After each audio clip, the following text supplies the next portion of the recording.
나는 전능하신 아버지 하나님, 천지의 창조주를 믿습니다. 나는 그의 유일하신 아들, 우리 주 예수 그리스도를 믿습니다.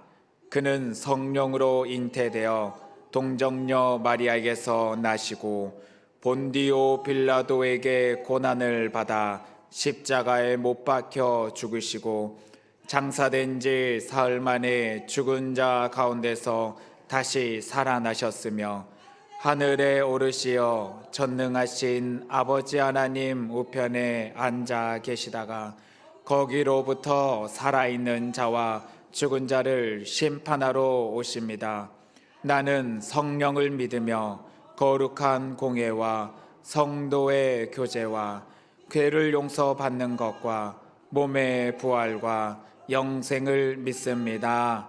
아멘.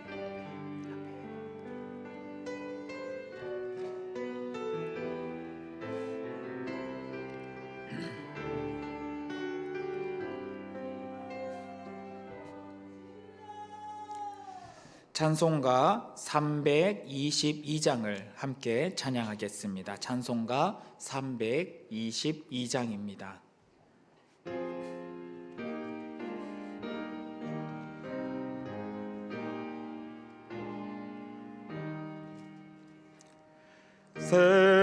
세상의 헛된 신을 버리고 하나님 이름 높여 기리세.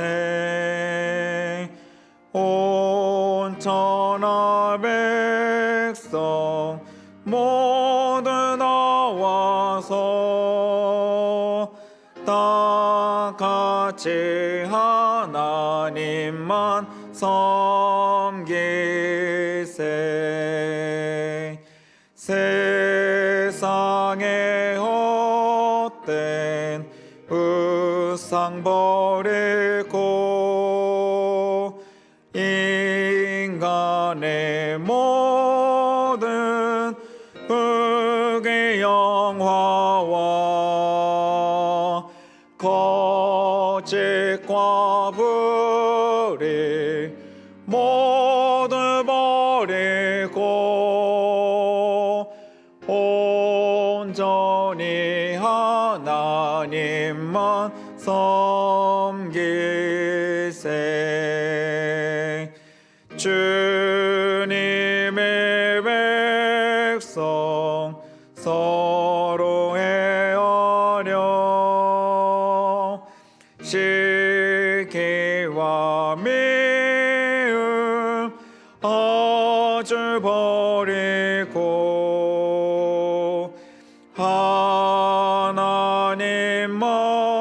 하나님만을 홀로 섬기는 천국을 어서 이뤄 주소서.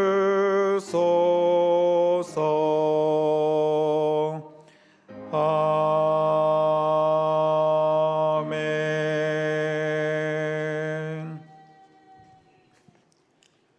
사랑과 은혜가 충만하시고 거룩하신 하나님 아버지 감사합니다. 죄와 허물로 죽었던 우리들에게 예수 그리스도의 십자가의 은혜와 다함없는 사랑으로 생명을 주시고 자녀된 권세를 주셨으며 하늘나라 천국 백성으로 살아가는 은혜를 주시니 감사와 찬양을 올려드립니다. 이 시간 수요 예배로 우리의 마음과 발걸음을 인도하여 주셔서 예배드림에 감사를 드립니다. 주님의 몸된 교회를 하나님의 섭리 가운데 이곳에 세우시고 지금까지 인도하시는 하나님, 하나님의 말씀과 기도의 능력이 살아 생명력이 있는 교회로 이 시대의 빛과 소금의 사명을 감당하는 하나님이 기뻐하시는 성령의 공동체로 인도하여 주옵소서. 오직 주님만이 주인 되셔서 성령 하나님의 다스림 가운데 반석 위에 든든히 세워져가는 하나님의 교회가 되게 하여 주시옵소서. 이 시간 말씀을 들고 서신 위임 목사님께 영육간의 강건함과 성령의 충만한 은혜를 부어 주옵소서. 날마다 새 은혜와 새 능력의 장중 안에 붙들어 주셔서 하나님이 공급하시는 그 힘의 능력으로 갑절의 영감을 더하사 담대히 하나님의 말씀을 증거하게 하옵소서. 함께 동역하시는 부교역자님들께도 같은 은혜와 능력으로 모든 일에 합력하여 선을 이루어가게 하옵소서. 말씀을 듣는 우리의 심령을 열어주시고 위로부터 부어주시는 하나님의 은혜로 충만케 되기를 원합니다.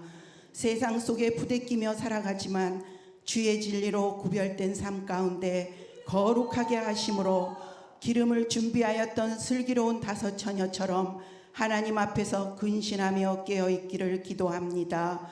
종말의 때를 하나님의 선하시고 기뻐하시는 뜻이 무엇인지 분별하는 말씀의 지혜와 능력으로 굳건한 믿음 위에 견실히 세워져가는 모든 지체들로 하늘에 속한 하나님 나라의 백성들로 한 사람 한 사람 우리를 인도하여 주옵소서. 주님, 병중에 있는 환우들을 기억하여 주시옵소서. 위로하여 주시며 치유하여 주시고 회복케 하사 함께 예배의 자리로 나올 수 있는 은혜를 베풀어 주옵소서. 모든 것 감사드리며 예수 그리스도의 이름으로 기도드립니다. 아멘.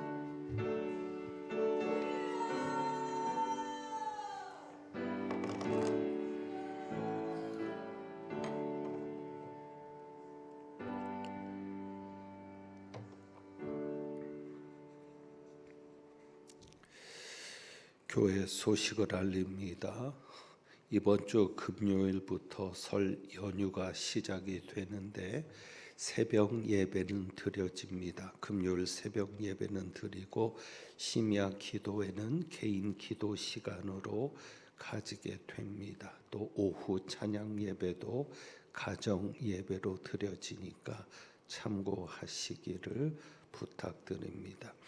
설 명절에 가정에서 예배를 드리는 분들을 위해서 순서지를 안내석에 준비했으니까 필요한 만큼 가져가시면 되겠고, 히라 카페는 토요일입니다. 설 명절 당일에만 휴무하고 연휴 기간 중에도 운영을 합니다. 가족들과 함께 한 번씩 들려볼 수 있도록 귀한 시간 가지도록 히라 카페가 문을 열게 되니까 참고하셔서 함께 해주시기를 바랍니다.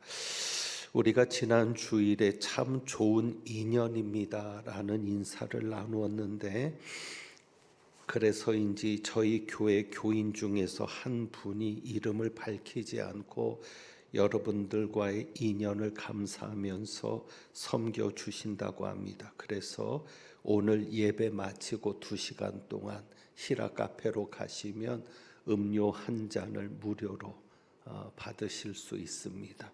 여러분들께서 기억해 주시고, 그래서 여러분에게 한 잔씩 커피가 되었든 어떤 음료가 되었든 그분이 다 비용을 부담한다고 하니까 예배 끝나고 교제를 나누시든가 또 테이크아웃해서 가지고 가셔도 좋을 것 같습니다. 다시 한번 그분께 감사를 드립니다. 이제 하나님께서 주신 말씀 봅니다. 마태복음 4장 1절부터 11절까지 말씀. 신약 성경은 4쪽입니다.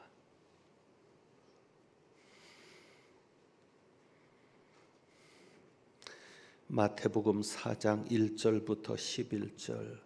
마태복음이 창세기 뒤에 있는 거 아시죠? 제가 거짓말한 건 아닙니다. 창세기 뒤는 맞습니다. 바로 뒤에 있다는 말씀 안 드렸고요. 그냥 창세기 뒤에 있습니다. 신약 성경 4쪽 1절에서부터 11절까지 말씀. 교독하겠습니다. 제가 먼저 1절 봉독합니다. 그때 예수께서 성령에게 이끌리어 마귀에게 시험을 받으러 광야로 가사 시험하는 자가 예수께 나와서 이르되 내가 만일 하나님의 아들이여든 명하여 이 돌들로 떡덩이가 되게 하라.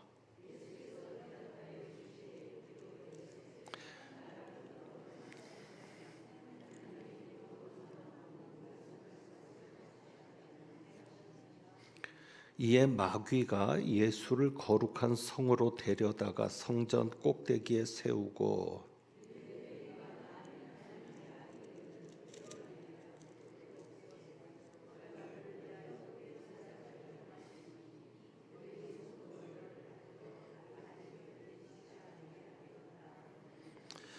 예수께서 이르시되 또 기록되었으되 주 너희 하나님을 시험하지 말라 하였느니라 하시니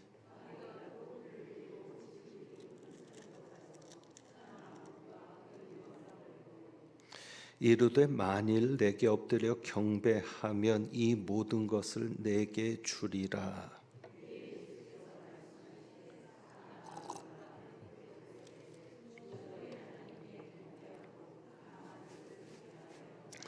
함께 봉독합니다. 이에 마귀는 예수를 떠나고 천사들이 나와서 수종 드니라. 아멘. 기도합니다. 감선금과 11조 예물 드렸습니다. 하나님 아버지, 오늘도 주님 앞에 귀한 예물을 드리며 아버지께 기쁨이 되고 하나님의 나라를 위하여 헌신하는 종들을 기억하시고 그 가정을 붙잡으시며 자녀 손들에게 은혜와 복으로 함께하여 주옵소서. 이제 말씀 듣습니다. 깨닫게 하여 주시고 이 말씀을 통하여 생명과 능력을 경험하고 덧입는 귀한 시간 되게 하옵소서. 하나님의 말씀이 우리를 살리시는 말씀일 줄 믿사오며 성령님 온전히 역사하여 주옵소서. 우리 주님 예수 그리스도의 이름으로 기도합니다. 아멘. 오늘 본문을 통해서 예수님이 받으신 시험의 비밀이라는 제목을 가지고 2주간 우리 한번 말씀을 나눠 보려고 합니다. 수요일은 성경의 맥잡기 시간입니다. 그래서 성경의 문맥을 따라서 흐름을 따라서 우리가 깊이 말씀을 들여다보고 중요한 것은 성경에서 하나님의 뜻입니다. 내가 어떻게 보느냐가 중요한 것이 아니라 내가 그 성경을 어떻게 해석하느냐가 중요한 것이 아니라 하나님이 이 말씀을 통해서 우리에게 무엇을 주시려 하는가, 하나님의 의도와 뜻이 중요합니다. 그래서 그 문맥을 잘 들여다보면 하나님의 의도가, 하나님의 뜻이 더 분명하게 드러날 수 있음을 깨닫습니다. 그렇기 때문에 우리는 항상 전체 숲을 먼저 보듯 문맥을 먼저 살피고 그 문맥 속에서 왜 이 말씀이 여기서 이렇게 전해지고 있는지를 우리가 들여다보게 되는데, 예수님께서 시험을 받으신 내용은 마태복음과 마가복음, 누가복음 세 복음서에 그대로 있습니다. 그래서 마태복음은 4장, 마가복음은 1장, 누가복음도 역시 4장에서 우리가 볼 수 있는데, 우선 마가복음 1장부터 먼저 보시면 우리가 전체 흐름, 성경의 순서에 주목하기 위해서 마가복음 1장 12절과 13절을 먼저 봅니다. 마가복음은 예수님께서 시험 받으신 것을 아주 간단하게 이야기를 합니다. 그래서 12절에 보면 마태복음과 누가복음과는 달리 아주 간략하게 말씀하고 있습니다. 성령이 곧 예수를 광야로 몰아내신지라. 그래서 성령께서 예수님을 일부러 시험을 받게 하기 위해서 광야로 몰아내시는데 집어 던졌다라는 표현이 더 정확합니다.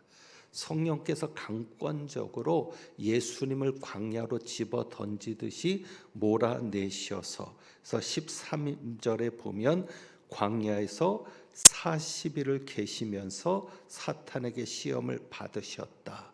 그리고 누가복음에는 사탄이 잠시 동안만 떠난 것을 기록합니다. 그러니까 예수님의 생애에서는 사탄이 계속 예수님을 시험하고 유혹하고 예수님에게 도전했던 것을 우리가 짐작할 수 있고, 역시 이 시험도 사탄에 의한 시험임이 분명하고, 그 시험을 받으시면서 들짐승과 함께 계셨다. 그리고 천사들이 수종 들더라라고 말합니다. 자, 그런데 마가복음도 역시 예수님께서 시험을 받으시기 전에 예수님이 세례를 받으시는 내용을 기록합니다. 그래서 11절에 보면 성령이 예수님에게 내려오실 때 하늘에서 소리가 나는데, 11절에 너는 내 사랑하는 아들이라, 내가 너를 기뻐하노라. 그래서 하늘에서부터 나는 음성이 두 가지였죠. 하나는 너는 내 사랑하는 아들이다. 그리고 내가 너를 기뻐한다. 그래서 마가복음도 역시 내용은 간략하게 정리되어 있지만 순서는 예수님이 세례 받으신 다음에 바로 시험을 받으신 것을 기록합니다. 자, 그럼 이제 마태복음으로 가서 보면 마태복음도 순서는 맞습니다. 마가복음과 같이 마태복음 3장 13절부터 17절까지 예수님께서 세례를 받으시는 장면을 기록하고, 성령이 비둘기같이 내려서 예수님 위에 임하실 때 17절이죠. 하늘로부터 소리가 있어 말씀하십니다. 이는 내 사랑하는 아들이요 내 기뻐하는 자라. 역시 마가복음의 음성과 같은 음성이죠. 이는 내 사랑하는 아들이다. 마가복음에서는 내가 너를 기뻐한다 그랬는데 마태복음은 내가 기뻐하는 자다라고 기록을 합니다. 그리고 이제 4장 1절에 가서 마태복음은 예수님께서 세례를 받으시는 장면을 기록하면서 이 단어를 중요하게 삽입합니다. 4장 1절에 어떻게 시작하고 있죠? 그때가 언제입니까? 하늘의 음성을 들었을 때에. 어떤 음성이요? 이는 내 사랑하는 아들이요 내 기뻐하는 자라 하는 그 음성을 들을 그때 성령께서 강하게 이끌어서 시험을 받게 하십니다. 자, 우리는 여기에서 한 가지를 먼저 정리하고 넘어갑니다. 은혜를 받을 때 조심해야 합니다. 하나님의 은혜가 강하게 임할수록 사탄의 역사도 강할 수 있다는 것을 여러분이 잊지 않으시기를 바랍니다. 하늘에서 귀한 음성을 들었죠. 이는 내 사랑하는 아들이요 내 기뻐하는 자라. 놀라운 체험입니다. 그러니까 우리의 관점에서 이 말씀을 받아들인다면 우리가 이렇게 놀라운 체험을 했을 때 바로 그때가 사탄이 시험할 수 있는 기회가 될 수 있다는 겁니다. 왜? 은혜 받고 교만할 수 있기 때문에. 은혜 받고 순간 방심할 수 있기 때문에. 은혜를 받는 것도 중요하지만 유지하는 것이 더 중요하죠. 그리고 그 받은 은혜가 더 풍성해지는 게 더 중요하죠. 그게 천국의 비유니까. 그러면 그렇게 하지 못하도록 사탄은 방해하고 역사하는 거죠. 기도원에서 은혜 받고 왔는데 남편이 더 시험에 들게 합니다. 교회에서 은혜 받고 왔는데 집에 오니까 아이들이 더 뒤집어 놓습니다. 왜? 은혜 쏟게 하려고. 그래서 은혜 받을 때 더 조심해야 한다. 그래서 마태복음은 분명하게 그 부분을 기록하는 거죠. 하늘에서 음성을 들었을 그때 성령님은 바로 예수님을 시험 가운데로 이끌어 가셨다는 사실이죠. 자, 그리고 이제 누가복음에서도 여러분들이 보시면 누가복음 4장 요 한 부분만 확인하고 마태복음에서 우리가 계속 보게 될 텐데, 자, 누가복음도 순서는 그렇습니다. 누가복음 3장 21절 22절에 예수님이 세례 받으시는 내용이죠. 역시 성령이 그의 위에 강림하십니다. 그때 하늘로부터 소리가 납니다. 뭐라고 나죠? 너는 내 사랑하는 아들이라, 내가 너를 기뻐하노라.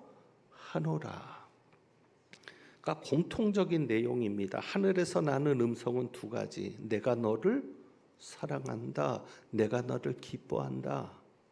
너는 내가 사랑하는 아들이다. 너는 내가 기뻐하는 자다. 그리고 누가복음에는 예수님의 족보가 나옵니다.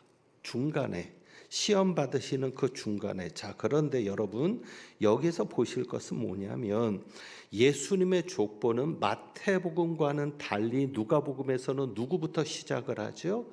예수님에게서부터 시작을 해서 점점 위로 거슬러 올라갑니다. 그래서 가장 위에가 누구예요?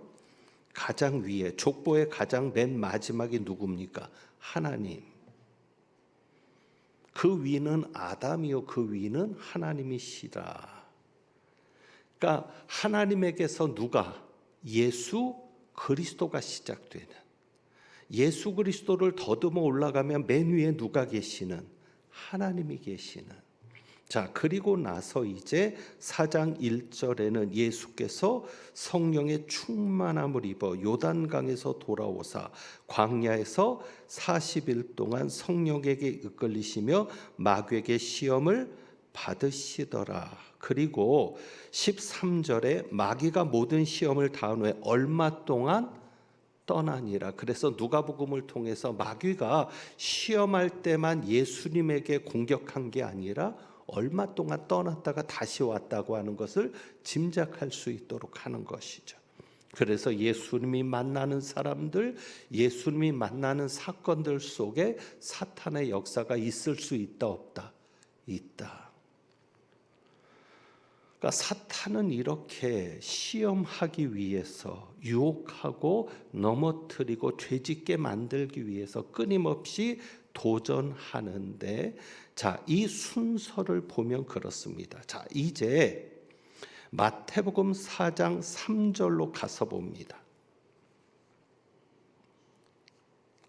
자, 순서를 잘 기억하셔요. 예수님께서 세례 받으신 다음에 그 음성을 들었을 때 어떤 음성이요? 이는 내 사랑하는 아들이요 내 기뻐하는 자라 하는 음성을 들었을 때 성령께서 예수님을 시험 받으러 광야로 몰아내시는 겁니다.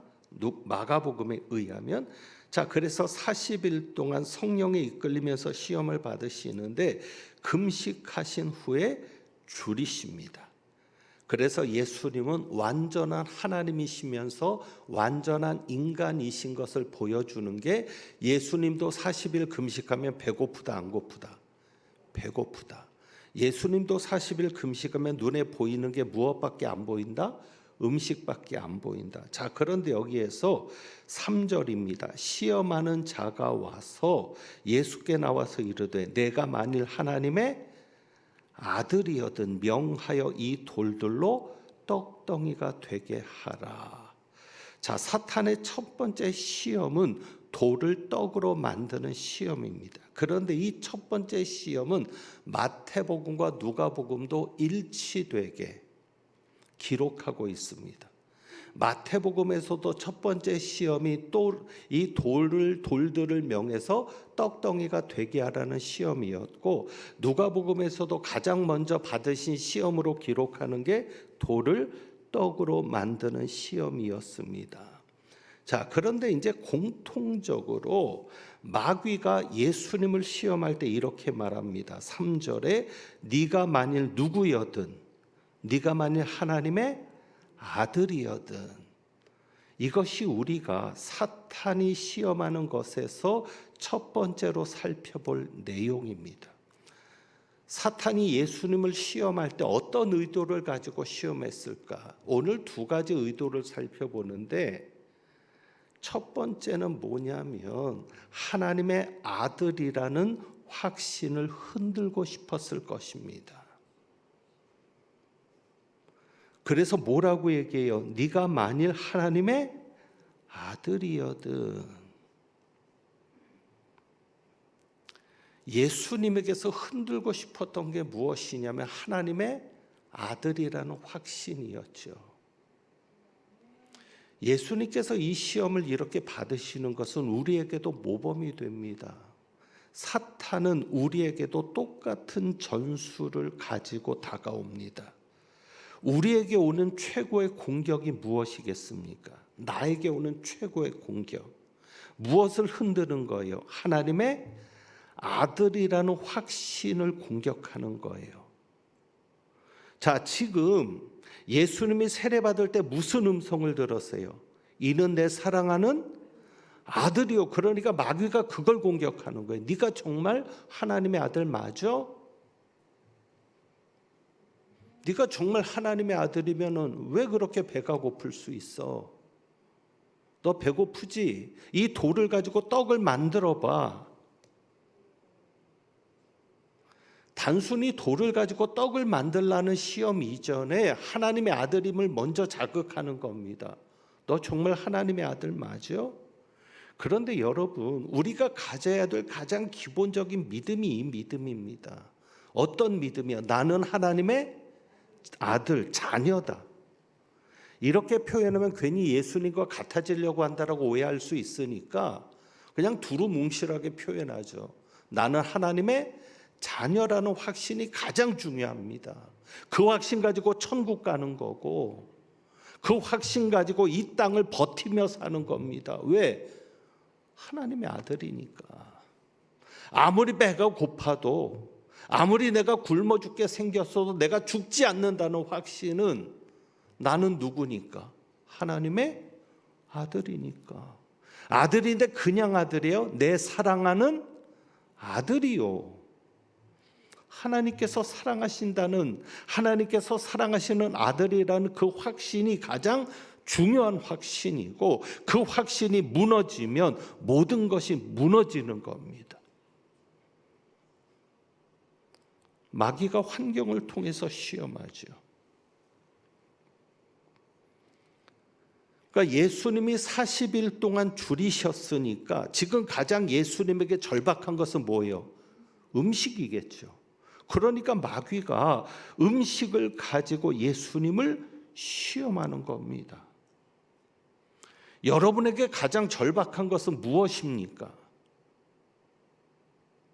아프신 분은 건강일 거고요. 당장에 돈을 막지 않아서 부도가 날 상황이 생기면 돈일 거고요. 중요한 거는 사탄이 여러분이 가장 약한 부분이 어딘지를 알아요. 내가 저 사람의 어딘가를 건드리면 저 사람은 무너지게 돼 있다는 걸 알아요. 심지어 사탄은 뭣도 하는 줄 아세요? 여러분이 어떤 말을 들을 때 불같이 화를 낼 줄도 알아요. 저한테 뚱뚱하다고 놀려보세요. 화 안 납니다. 그러니 마귀가 여러분을 시험할 때 김 목사 뚱뚱하다고 놀려봐. 그걸 가지고 시험 안 한다고요. 못생겼다 가지고 시험 안 받아요. 그런데 제가 가장 화나는 건 뭔 줄 아세요? 사꾼 목자, 거짓 선지자. 그러니까 마귀가 알아요. 여러분이 어떤 얘기를 들을 때, 남편이 어떤 말을 가지고 여러분을 긁을 때 가장 화를 내는지 아니까 가장 은혜의 순간, 어찌 보면 가장 절박한 순간에 그 절박함을 가지고 마귀가 시험한다는 거죠. 그럴 때 그 시험을 이기는 방법은 뭐예요? 하나님이 나를 사랑하신다. 나는 하나님의 자녀다. 내가 지금 비록 아프지만, 내가 비록 지금 가난하지만, 내가 지금 밥도 제대로 못 먹고 있지만, 그래도 내게 변함없는 사실은 하나님이 나를 사랑하시는 거야. 나는 하나님의 사랑하시는 아들이야. 여러분이 절대 이 믿음을 포기하지 않으시기를 바랍니다.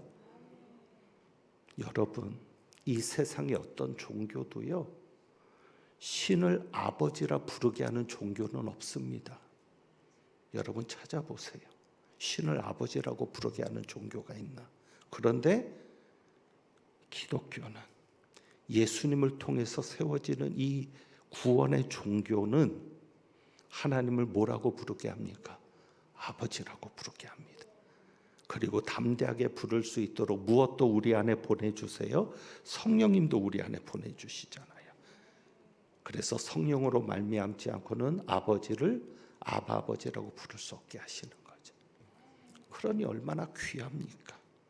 그러니까 여러분이 정말 가져야 될 확신은 그 확신이에요. 마귀가 그걸 흔드는 거니까. 하나님은 너 사랑하지 않아. 네가 하나님의 아들이라고 웃기지 마. 그럴 때 여러분 담대하게 얘기할 수 있어야 돼요. 하나님의 아들이면 네가 그렇게 궁상맞게 살 수 있어? 하나님의 아들이면 네가 지금 그렇게 살 수 있어? 말도 안 되지. 하나님의 아들인데 왜 네가 배가 고픈데? 하나님의 아들인데 왜 굶어야 돼? 말이 안 되지. 정말 네가 하나님의 아들이야? 만일 네가 하나님의 아들이면 그럼 이렇게 해봐.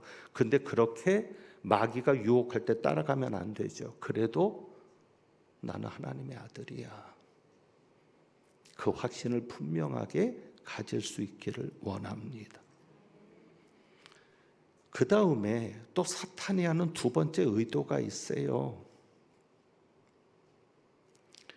제가 여러분에게 이 마태복음 예수님께서 세례받으시는 장면을 통해서 꼭 여러분에게 강조하는 것이 있죠. 우리는 어떤 사람이 되어야 된다? 하나님이 사랑하시는 사람만 되면 안 된다. 어떤 사람도 돼야 된다? 하나님이 기뻐하시는 사람도 돼야 된다. 제가 자주 얘기하잖아요. 여러분이 다 자식을 사랑하잖아요. 그러나 그 자식이 다 여러분에게 기쁨이 되는 건 아니죠. 내게 기쁨이 되지 않는다고 내가 그 자식을 사랑하지 않는 것은 아닌데, 사랑하는데, 그러면 기왕이면 하나님이 사랑하고 또 하나님께 기쁨이 되는 자녀가 되면 얼마나 좋겠습니까? 그러니까 이 마태복음 3장 17절의 이 말씀은 두 가지가 같이 가야 되는 아주 귀한 말씀이죠. 그런데 이제 마귀가 시험을 할 때 두 번째로 그 의도를 가지고 시험을 하는 거예요. 어떤 시험? 하나님을 기쁘시게 하는 자 되지 못하게 하는 시험인 겁니다. 여러분, 그 시험이 뭘까요? 예수님에게 지금 네가 하나님이 사랑하시는 아들이라며, 너 정말 하나님이 사랑하시는 아들 맞아? 그러면 네가 이렇게 해봐 그랬는데, 그렇게 하면 어디에서 걸리냐면 하나님을 기쁘시게 하는 자가 되지는 못합니다. 만약에 예수님이 돌을 가지고 떡을 만들었다면, 보여주고 싶어서, 예수님 그러실 수 있잖아요. 충분히 하실 수 있어요. 예수님은 돌을 가지고 떡을 만드실 뿐 아니라 없는 가운데서도 떡을 만드실 수 있는 하나님이세요.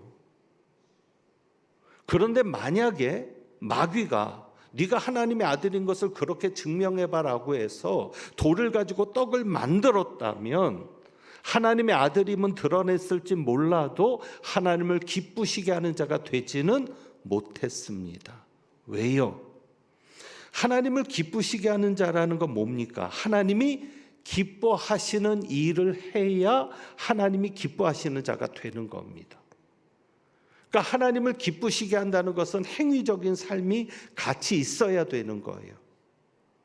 그냥 우리가 하나님의 자녀라는 본질만으로 하나님이 우리를 사랑하실 수 있지만, 하나님의 자녀면 자녀답게 살아야죠. 그래야 하나님이 기뻐하시잖아요.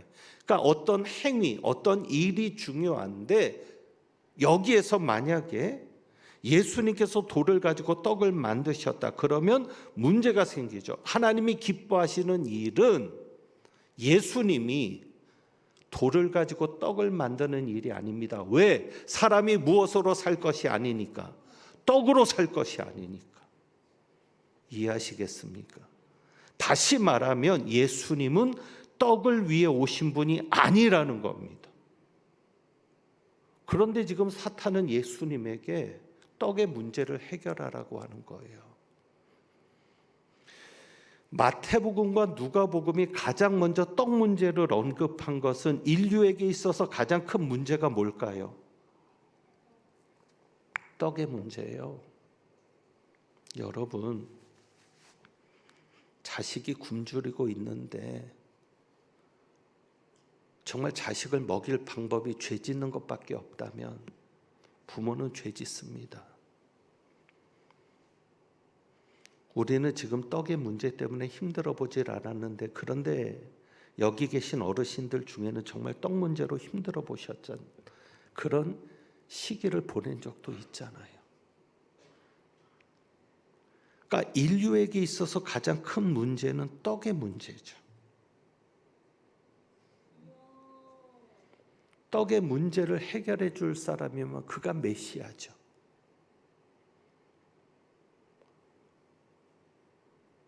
어느 나라든지 경제 문제를 해결해 줄 대통령이라면 최고 아니겠습니까?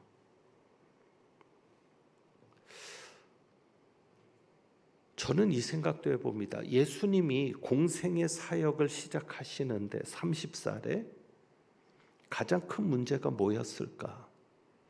떡의 문제 아니었을까? 왜요? 예수님은 맏아들입니다. 그런데 예수님의 육신의 아버지, 성령으로 나셨으니까 사실은 육신의 아버지는 아니지만 호적상으로는 아버지가 누구예요? 요셉, 마리아는 어머니. 그런데 요셉에 대한 이야기가 없어요. 탄생 때만 있지. 그래서 학자들은 요셉이 일찍 죽었을 것이다.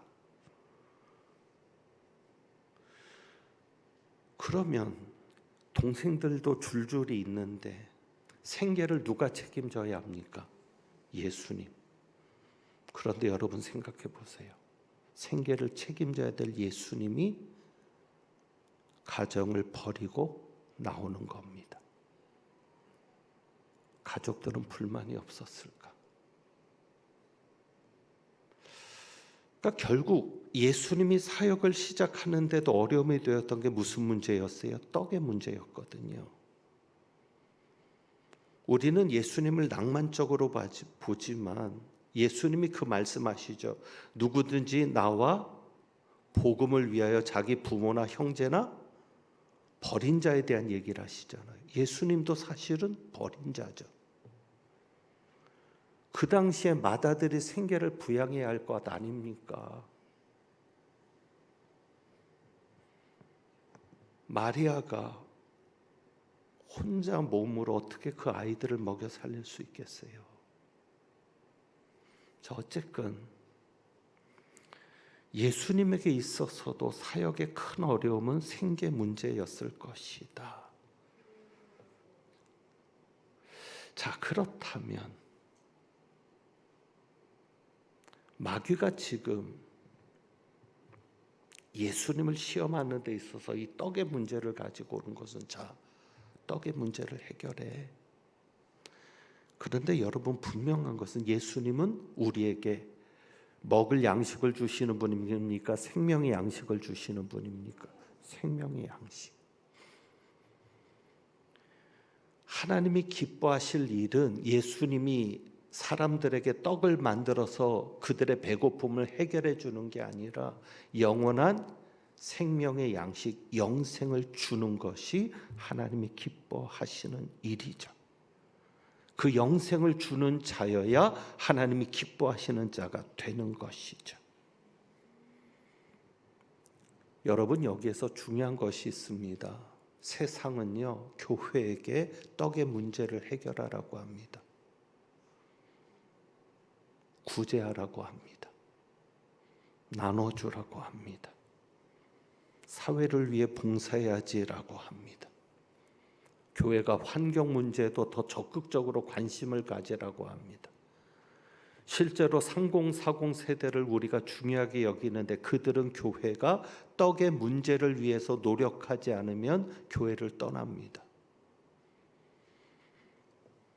교회가 인권에도 관심을 가지라고 합니다. 사실 필요한 문제죠. 교회가 관심을 가져야 될 문제죠. 그러나 우리가 놓치지 말아야 될 게 뭐예요? 우리는 구원입니다. 하나님의 나라입니다. 예수님은 떡의 문제를 위해 오신 분이 아닙니다.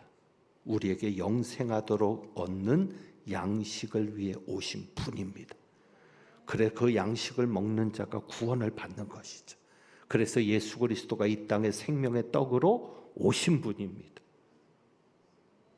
그러니까 예수님이 떡을 만들 필요가 없는 것이죠.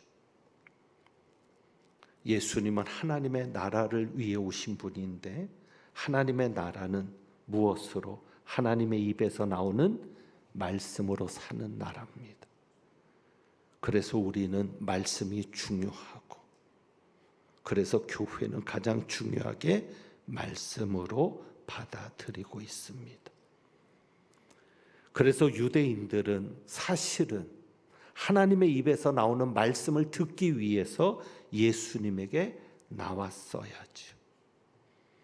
그래서 누가복음 4장 4절을 보면 아주 간단하게 단순하게 얘기를 합니다. 누가복음 4장 4절 그 한 절만 보고 이제 정리하죠.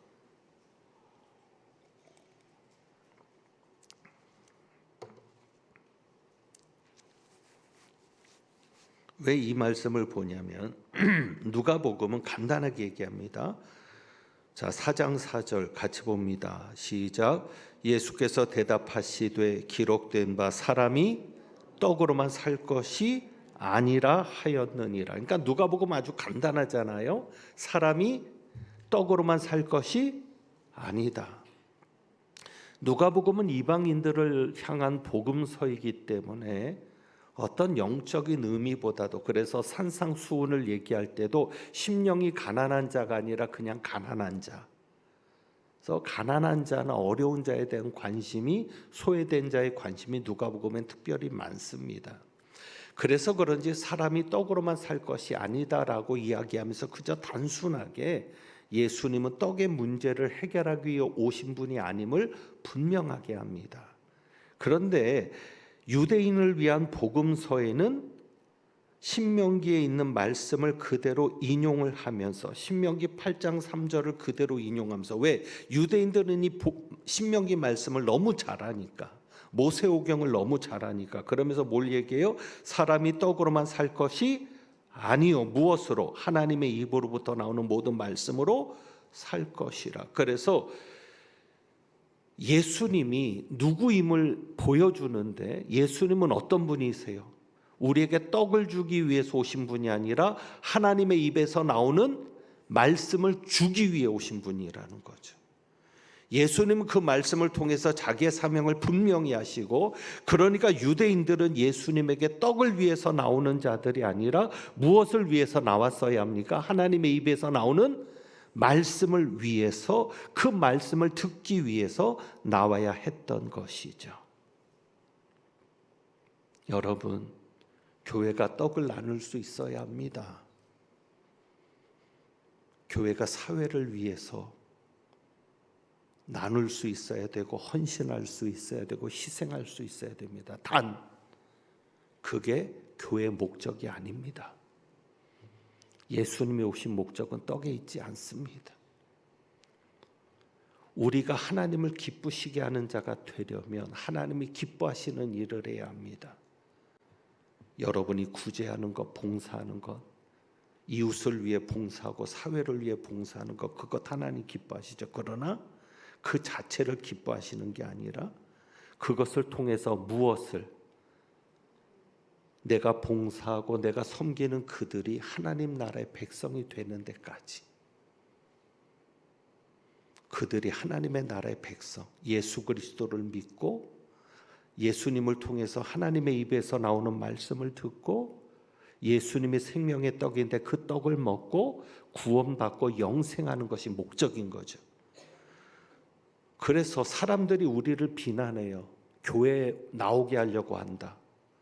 당연히 그래야죠. 왜? 교회 나와야 구원받으니까. 천국과 지옥이 있음을 분명히 믿는다면 교회 모든 목적은 거기에 있어야죠.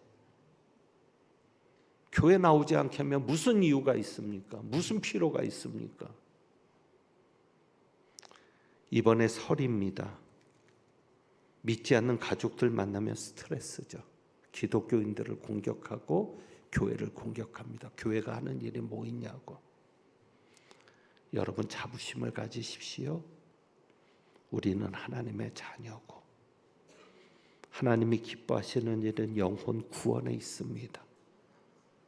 천국과 지옥이 분명히 있는데 우리는 천국 백성이 되었습니다. 그러므로 여러분이 자부심을 가지고 믿지 않는 가족들에게 정말 하나님이 기뻐하시는 일이 영혼 구원이니까 그들의 영혼이 구원받을 수 있도록 단순히 교회가 떡을 주는 곳이 아니라 무엇을 영생하도록 있는 떡, 생명의 양식. 그분이 누구? 예수 그리스도. 그래서 예수 그리스도를 믿게 하는 곳이 교회니까 그 교회의 본분을 분명히 드러내시고 여러분을 통해서도 그러한 구원의 역사가 온전히 나타날 수 있게 되기를 원합니다. 사탄의 시험은 항상 여러분에게 두 가지를 도전합니다. 하나는 하나님의 사랑하는 자녀임을 흔들어 놓고 내가 하는 일이 하나님이 기뻐하시는 일이라는 것을 흔들어 놓는 것에 있는데 그런 시험을 이기고 하나님 앞에 인정받고 여러분을 통해서 구원의 역사가 나타날 수 있게 되기를 주님의 이름으로 축원합니다. 기도하겠습니다. 하나님 아버지, 하나님께서 우리를 사랑하심을 감사합니다. 우리가 하나님의 자녀 되게 하심도 감사하고 이제 우리는 하나님이 기뻐하시는 일을 감당할 수 있도록 주여 도와주옵소서. 무엇보다도 예수님께서 이 땅에 떡을 위해 오신 분이 아닌 생명의 양식을 위해 오신 분임을 저희가 믿사오니 우리를 통하여 교회를 통하여 생명의 양식이 나누어지는 놀라운 역사가 일어나 날마다 구원 얻는 자들이 많아지게 하여 주옵소서. 이번 설 명절 은혜 가운데 잘 보내게 하시고 우리가 어디에 있든지 예수 그리스도의 생명의 향기로서 그 존재를 드러낼 수 있는 명절로 보내지게 하여 주옵소서. 고향을 오고 가는 발걸음도 지켜주셔서 안전할 수 있도록 역사하여 주옵소서. 우리 주님 예수 그리스도의 이름으로 기도하옵나이다. 아멘. 이제 주신 말씀 생각하면서 찬송합니다. 찬송가 325장 찬송합니다.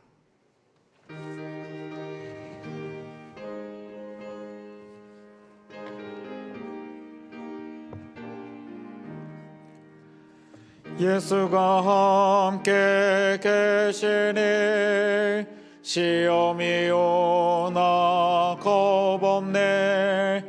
기쁨의 근원 되시는 예수를 위해 삽시다. 날마다 주를 섬기며 언제나 주를 기리고 그 사랑 안에 살면서 딴 길로 가지 맙시다. 이 세상 사는 동안에 주 이름 전파하면서 무한한 복락 주시는 예수를 위해 삽시다.